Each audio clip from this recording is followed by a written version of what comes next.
सम्राट चौधरी का बुलडोजर अभियान चल रहा है। नमस्कार, आप देख रहे हैं देशवा न्यूज और मैं हूं आपके साथ अंजलि। बता दें कि बिहार में विधानसभा चुनाव जीतने के बाद सम्राट चौधरी को एक अहम जिम्मेदारी दी गई। उन्हें गृह विभाग सौंपा गया और सम्राट चौधरी ने एक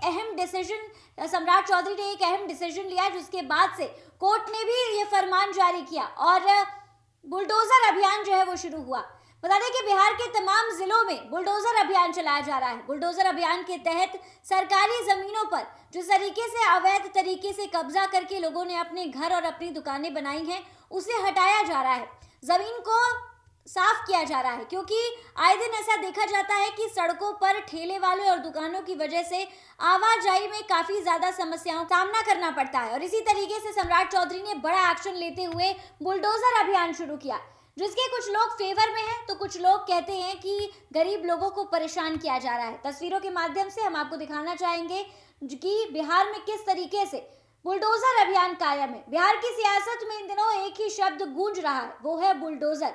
उत्तर प्रदेश की तर्ज पर अब बिहार में भी नीतीश सम्राट की जोड़ी ने अतिक्रमणों और भू माफियाओं के खिलाफ मोर्चा खोल लिया है।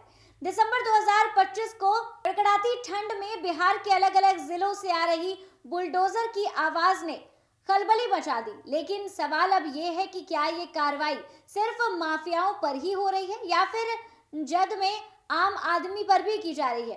बता दें कि नालंदा, समस्तीपुर और पटना का दृश्य आप देख सकते हैं। बिहार की सरकारी आंकड़ों और हमारी ग्राउंड रिपोर्ट्स के मुताबिक अब तक प्रदेश में लगभग 200 से ज्यादा इलाकों में बुलडोजर गरज चुका है।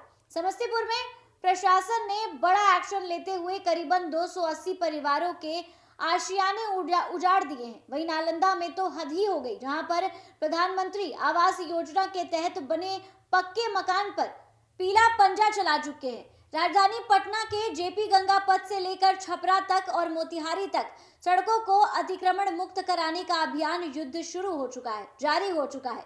उप मुख्यमंत्री सम्राट चौधरी ने ये बात काफी स्पष्ट रूप से कह दी थी कि अब बिहार में भू माफियाओं और अपराध जो भी करेगा उसे संरक्षण नहीं दिया जाएगा। उप मुख्यमंत्री सम्राट चौधरी ने सीधे शब्दों में चेतावनी दी थी कि सरकारी जमीन पर कब्जा करने वालों को बख्शा नहीं जाएगा। सरकार ने रडार पर 15,000 तालाब और 20,000 सड़कें हैं जिन पर माफिया कुंडली मारकर बैठे हुए हैं। प्रशासन का यह दावा है कि यह कार्रवाई विकास के लिए काफी महत्वपूर्ण है, लेकिन इस सिक्के का दूसरा पहलू भी है। विपक्ष का सामाजिक कार्यकर्ताओं का आरोप है कि बुलडोजर का निशाना गरीब और भूमिहीन बन रहे हैं। नालंदा के शिवनंदन नगर में जिन लोगों के घर टूटे वे सवाल पूछ रहे हैं, अगर घर अवैध था तो सरकार ने यहाँ पर बिजली का कनेक्शन क्यों लगवाया, सरकारी मदद क्यों की।